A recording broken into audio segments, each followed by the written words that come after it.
Hello, my name is Elizabeth May. I'm the Member of Parliament for Saanich Gulf Islands and the Parliamentary Leader in the House of Commons.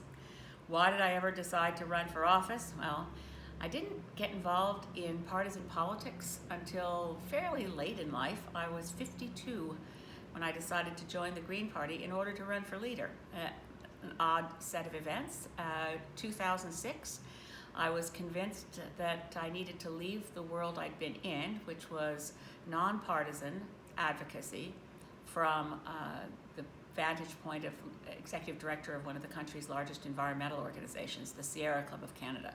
I'd been executive director for 17 years, and then quite honestly, it was Stephen Harper becoming Prime Minister that pushed me into partisan politics, because I recognized in Stephen Harper someone who not only didn't think environment was a priority, actually saw it as something of an enemy to be trampled upon, and I knew we were in for a rough ride.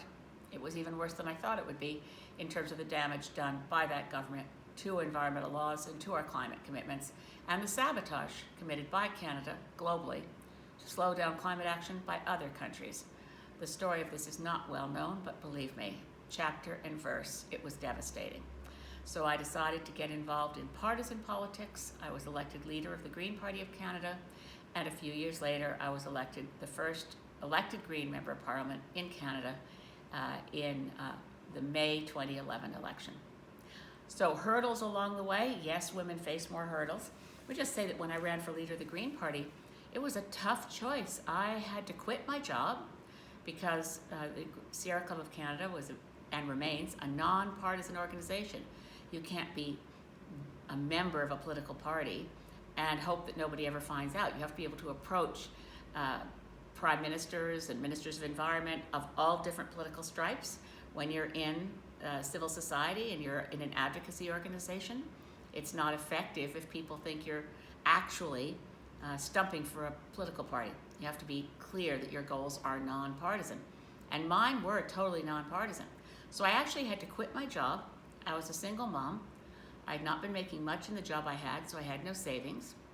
I had to borrow money from the Ottawa Women's Credit Union, which was really lovely that they would lend money to someone who had no income and very few assets, with the goal of running for leader of a federal political party. I was able to pay the money back, but there are different hurdles for women entering politics. On the campaign trail, for sure, lots of conflicting, being pulled in lots of different directions. I have to say I was extremely lucky that as a single mom, my daughter, who was in 2006 when I decided to run for leader of the Green Party of Canada, Kate was then 14 years old, turned 15 the following summer, and we made a decision together. So I didn't face family pressures. I wasn't in any adult relationships. My whole relationship was with my only daughter, and I have stepkids who are wonderful, so they were also supportive. But my daughter Kate was the one who campaigned with me at my side through every election I went through, and it makes a huge difference if family is supportive, because there was no such thing as work-life balance. It was all work all the time, and fortunately my balance was my daughter. I was supported by really wonderful good friends, and that made a big difference. And the woman holding the video camera right now taking this is my Chief of Staff, Deborah Endiger, who was with me at Sierra Club and has stuck with me through this whole journey. So close friends, people you can confide in, people you trust, it's essential. And when you're putting together a team and thinking about what kind of help am I going to need down the road, think about people who will let you be yourself, let you be less than inspiring, and also keep working, keep focused, get the work done, stay on track.